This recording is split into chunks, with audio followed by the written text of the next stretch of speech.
Okay, hi everyone. My name is Joe Burkinshaw. I'm a geospatial developer at Spark Geo. I work across the full stack really, but the focus in the last few years for me has been on the front end. I've been building user interfaces around geospatial data for most of my career really. And I remember writing my first web page back in school and just kind of been like frustrated by how much I had to do to make tiny little things happen. Like, I'm like, if I want to put a button here, I need to specify exactly where it goes, specify exactly what it does and how it's going to do that, and then I need to actually make it look good as well. Things have got better over the years, and there's now just so many tools out there to build upon and create better user experiences faster. And I find a similar kind of thing goes for web maps and geospatial applications in general. I'll often find myself repeating relatively simple things from the past that I've done before and like wondering why this common functionality requires me to rewrite the code every time. So yeah, thanks for coming. I spoke to a few people here already. It's good to see so many people. A little bit surprised and excited and overwhelmed by how many people seem interested, so that's good. I think there's like a lot of ideas about what a component library will look like. So I could have probably been a little clearer in the abstract, so I could probably have removed the word map just to keep it a little more general, but I didn't, so there we go. Some background. I work for Spark Geo. I won't go into too much detail, but we provide a bunch of services: strategic geospatial advice and consulting, geospatial analysis and data acquisition, and probably primarily like cloud-centric geospatial software development. So Will, our CEO, who's here and quite a few people know, likes to call it a glue company. So we solve problems by assembling solutions from different technologies, gluing them all together with custom code and cloud technology. Usually that stuff is built around open source technology, open standards, specs like Stack, COGS, OGC APIs, etc. And with geospatial user interfaces, we're often repeating ourselves. So that's also a part of what we do. So for example, we have common page layouts. Like here we have a nav bar and a sidebar and a map. Like it's not always a map, but that's fairly common. Other similar components. So I borrowed this one from Global Fishing Watch, which we didn't write, but let's call it an inspiration.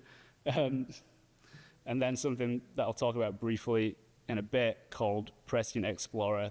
That's just a drop down of stack collections. So there's lots of similar components. There's also like filtering, legends. Common one I've had to write for various applications is a timeline slider, which I've never really found like a good solution to that. I just always end up just rebuilding it, and it's different every time and super frustrating and hard to get it right. Location searches, like item description, displaying metadata, things like that. Here's an example of something we've been working on lately. This is called Mermaid Dashboard. So Mermaid is a coral reef survey application, and this displays results and analysis from that. And there's more common themes here again, like we've got different filters here, ways to toggle layers, various buttons at the top of the map, panels, nav bars, statistics, and analysis down this side again. So more about this project in particular. One of the big drivers that got us started on this in spring is this project that we're part of a consortium of companies building. It's called APEX, or Application Programming Environment, which is a European Space Agency project. It's essentially a toolkit for building a variety of ESA's services. It aims to enhance and reuse it aims to enhance the reuse of Earth observation application results. So it provides the ability to build a variety of dashboards for different ESA-funded projects. And one of the key requirements is that it needs to be modular and highly configurable. So they want to be able to build different dashboards to fit different project requirements. So we've got a team in the UK, and they're actually working on this, and they were the first to identify early on, maybe we should build a component library for this. Another driver is prescient, and this is a concept we've been working on for a few years, and it's evolved a bit, but it's become a data distribution managed service, but it has a web UI aspect of it as well. So here's an early proof of concept that we made. It has more of the same themes, like search, time ranges, list of stack collections, ways to filter those collections. We're looking at stack items down here as well. That was a proof of concept, but then we found more and more when we're doing a prescient project for different customers that we've just been using Stack Browser. And Stack Browser is great. It's an open source tool. It's been useful in a number of projects. You can see here we're filtering a stack collection and displaying items down the side here, and we can visualize them on the map. That's been great, but we've found as time's gone by, like different customers have been like, okay, how do we apply our branding to it? How do we style it differently? How do we change the navigation in here? And a few kind of quirks of working with different implementations of stack data. So it kind of, based on what I just previously said, it helps us just identify the need for it more. Like maybe we could build something that's made up of components that let us build something like this in a more customizable way. Taking a step back, so we primarily work with React on the front end. If you don't know what that is, it's a JavaScript library for building user interfaces. There are lots of libraries out there with similar aims, like Angular or Vue or Svelte. Those are a few. Nothing against them, but React is the one that we've settled on over the years, and we're comfortable working with it. It's got a large, mature ecosystem, and it kind of fits our needs. And the key is that it's a component-based architecture, so you create reusable components to use elsewhere in an application. The analogy I like is that it's like Lego. Each of the small pieces fit together with the others, and you can use it to reuse the modular pieces to build whatever you want, really.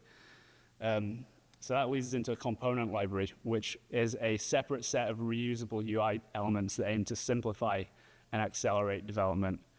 So by using these pre-built, well-tested, customizable components, we can ensure consistency, reduce code duplication, and shorten project timelines too, which is good for us and everyone else involved in the projects that we work on. It's not really a complete solution as an application framework. It doesn't provide application structure or state management. It doesn't provide routing or routing for the non-British American English speakers here, which I guess is a few of you. Yeah, so we kind of set off down this path. Oh yeah, there's also, here are some examples of component libraries. Bootstrap, that's probably the classic one. Twitter made that years ago. We've got Material UI, Chakra. There are loads of them. Here's what Material UI looks like, different components. It kind of looks like Android. It's all based on Google Material Design. Another example of individual components from a different component library called Vibe. So you've got searches, sliders, buttons, etc., etc. So we got into this in spring, like, let's make this. We started making it. We were like, okay, this is super exciting. We'll get something together. I put in an abstract for this talk, kind of expecting just to fly through the summer and just have something awesome to show to everybody. And I think as time went by, we realized that it was actually way more complex than we initially thought. But that's probably a good thing because it's given me a lot to talk about today. So that's what I'm going to get into now. So there's a lot to think about, and I think what I'm trying to get at, I think Nadine summarized perfectly in her talk this morning. So some of the things we're thinking about, this is exactly what she said. How can we make the most impact? What do we do that's not duplicative? So how do we not repeat ourselves? How do we lift everyone up? How do we ignite collaboration and trust? And how do we make money? So just bear those in mind as I go through this. So we kind of came up with this strategy. A lot of what we build is built on open source software. So our CEO, Will, talked about openness as a strategic advantage last year at this conference, and how open technology and open source should play a pivotal role in every organization's strategy. And we figured that this is like, we work with an open stack, which is great. There's a lot of great software in there. We don't need to rebuild it or change anything there. We maybe can like tweak it as is needed. But this felt like a missing piece in that tech stack, and it would be a good chance to build an open source tool and work with data which follows open standards. Yeah, I've been a big advocate for using open source software like for my whole career. Contributed to a few things, been involved a little bit in the creation of one project, but I think this gave me like a whole new appreciation for some of the complexities in getting something like that started. So we were thinking, it's got to add value. It's got to add value for our customers, our developers, and then the open source community as well. Like, there's no point building something nobody's going to use, or it's just going to be a pain to use for everybody. It'll be a project that just dies, right? So from speaking to developers in our organization, a lot of people are like, how do we build something that's useful without just kind of like repeating what's done in a component library like Material UI that I just mentioned? Like, it's got a huge company backing it, it's robust, it's well tested, it's well documented. We don't want to just create something like that that's probably not going to be as good as that, because we don't have thousands of people working on it. So yeah, that's something else to think about. We want it to be map library agnostic, so we work with I've worked with like the whole range of the front-end web mapping libraries, different ones for different projects and different requirements. There are great tools out there for, like working within React if you want to add a web map using like declarative syntax instead of the imperative traditional way of creating a web map. So there's like React Map.gl, that's for working with MapLibre and Mapbox, or someone mentioned in the chat, thanks whoever that was, for this talk, the Planet Labs Maps library, which works with open layers. We don't want to create something like that again. They already exist. Some people love them, some people don't. And then there's been a lot of attempts as well, and there's been some previous talks at this conference where people have made libraries that work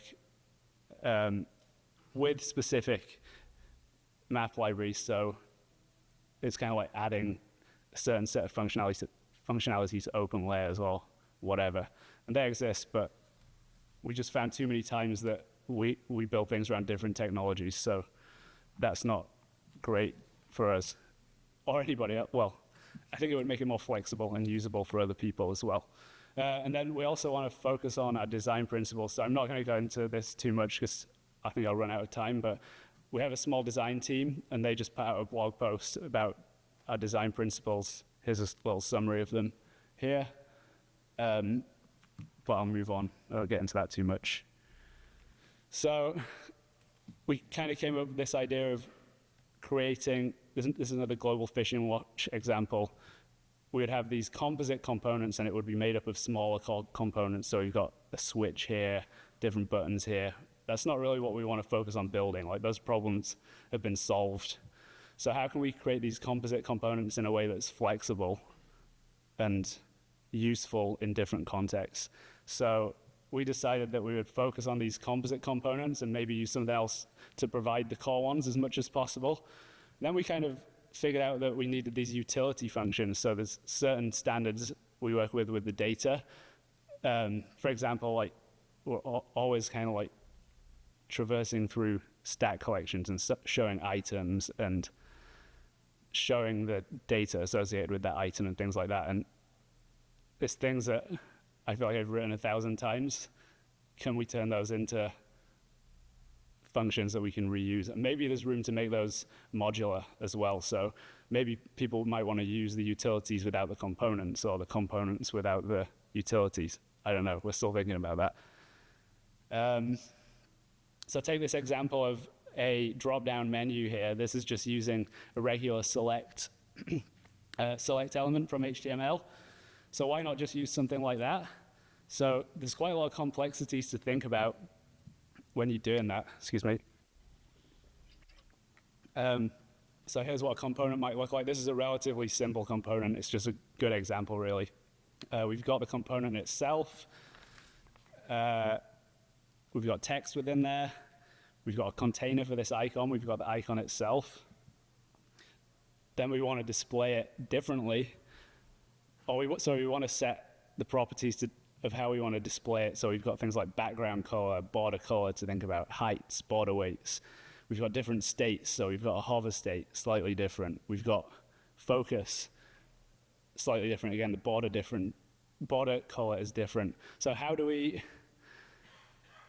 set all these things up in a way that works for different projects? We want to kind of limit what we can change so it's not too overwhelming, but make some of it changeable. So the approach that we're going with is using like a file of design tokens, a little bit like this, where we open up certain properties in the CSS to be customized, trying to keep it minimal but flexible. It's like finding the right balance. So yeah, here we're using CSS variables to do that, and potentially any user of this library could set different variables to match, to make it look however they want, really, within reason, I suppose. There's more here about layout and spacing. There's more to think about just with a simple component like this. I don't think we'll make this too customizable. It's kind of good to set that as we want it to make sure it works well. And then importantly, accessibility. So Al on our design team, he's written a bunch about web map accessibility before, and he's kind of got this list of requirements for everything we make. This is just some of it, really. But the color and contrast has to be good. It has to comply with WCAG standards. You've got to consider localization, so you might want to adapt to language, different time zones. Anyone who's a developer here will probably shudder when I say time zones, I would expect. I know I do. Date formats, it changes depending on where you are. The component has to be navigable, like with a keyboard, or think about people using a screen reader or something like that. And it also has to be responsive across different screen sizes and devices. So we were kind of like, how do we do this? There's a lot of stuff in HTML to do that, but it's easy to miss things and forget things and just get it wrong. And there's tools out there to do that. One thing that we've been looking at is this thing called React ARIA. So ARIA means accessible rich internet applications, and that's in HTML. There's all these ARIA tags that you add and you've got to think about to make things accessible. It's hard to do, and there's things out there that kind of do half of it for you or take some of the thinking out of it. You still have to think to some extent. So we found this one, React ARIA. It's relatively new from Adobe. I'll just read what it says on the website. It's a collection of unstyled React components and hooks that helps you build accessible, high-quality UI components for your own application or design system. If you're building a component library for the web from scratch with your own styling, start here. So that kind of fits our needs. So we've been looking into using that, and I think that's what we're going to go with. Here's an example from their site of some of the components without styling, and then you apply the styling yourself based on your design requirements. So going back to the stack browser thing here, we've got maps, we've got filters, we've got stack items. Here's an early design that someone on the design team put together recently, and we've got these kind of wireframe designs, and we're going through them and picking out what can we actually apply to different projects. What can we make reusable? What's actually going to be useful, and what's specific to the things we're working on now. Those things can probably stay out of the component library for now. Another tool that we're using is Storybook. So it's pretty ubiquitous with any of these component libraries for providing a way for developers to view the components, interact with them, look at how to implement them, and get code examples, etc. Here's an early example of what we're building with it. So you can see we've got different different containers here, and then we've got our composite and core components. This is an early iteration of a date range slider like I talked about, but that's going to have more design input as time goes by. So there are lots of challenges, like I said, and that's kind of what's slowed us down. I don't have a heap of code to show you guys today because it's not really polished enough to be there, but I think this is interesting to talk about too. So creating a library to share between projects is hard. As you add new features and components, initially it's going to be added based on our project demands, some things we're working on. Coordination is tricky between, how do we prioritize things, what do we prioritize, and then how do we design them in a generic and customizable way without just turning them into huge, complex components. So managing that is tricky, finding the balance there. Theming and styling, I talked about that, so we've put quite a lot of thought into that. I think we're getting there with that. Then how do we manage versioning and breaking changes? For example, do we version each component individually? Do we version the whole library only? Or do we do a combination of both of those? Reaching consensus on technologies and tooling, we've made good progress on that, but I'm sure anyone who is a developer or works with developers will know that we're a pretty opinionated bunch. So yeah, there's a lot of figuring out that happens when we're making those kind of decisions. But yeah, it's good to kind of set a direction and go with it. Like Adam on the UK team, who's kind of led a lot of this, said something like, is it useful for us now? If it is, great, let's keep using it. If not, like let's just move on or do something else or stop doing it. Yeah, ensuring the components are robust and well tested. So we put thought into how to test them, how much to test them, unit testing individual components. Again, finding the balance between just testing an infinite amount of things in a way that isn't useful or keeping it focused on what matters. And again, ensuring the design guidelines and accessibility requirements are met. More challenges. So creating and maintaining an open source project is even harder than a library to share between projects. So we've got licensing. I think we figured that out. I think it's going to be MIT, but yeah, I'm not a licensing expert. How do we do modules? Do we want to have different modules? So I talked about core components, composite components, utility functions, things like that. Publishing NPM packages so developers can use these tools without having to interact with the source code too much. They can just pull them straight into their front-end project as a dependency. Again, versioning, releases, breaking changes. How to set up the repository in a way that works for everybody.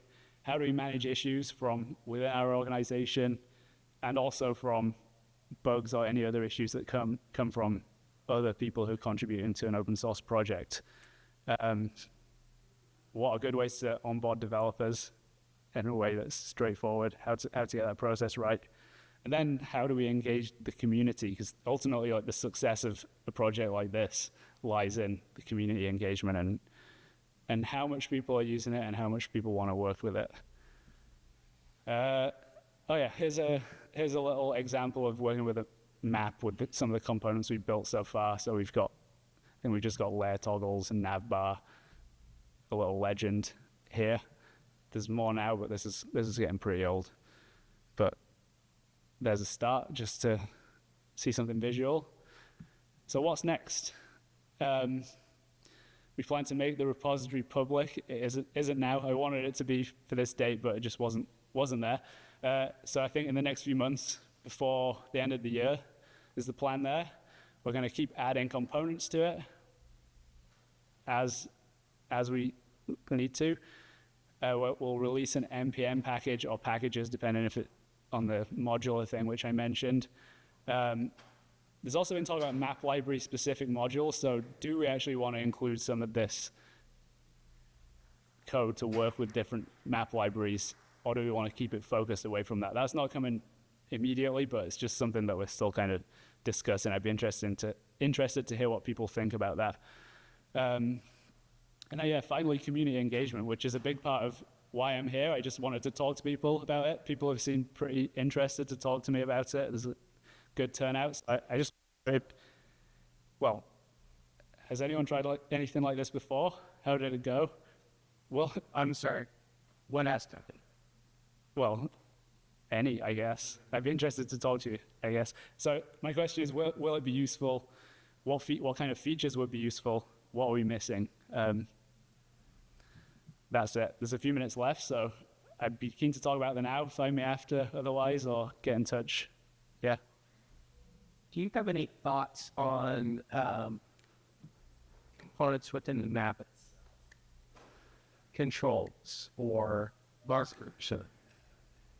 Yeah, I think controls, so kind of like legends or buttons to switch layers. No.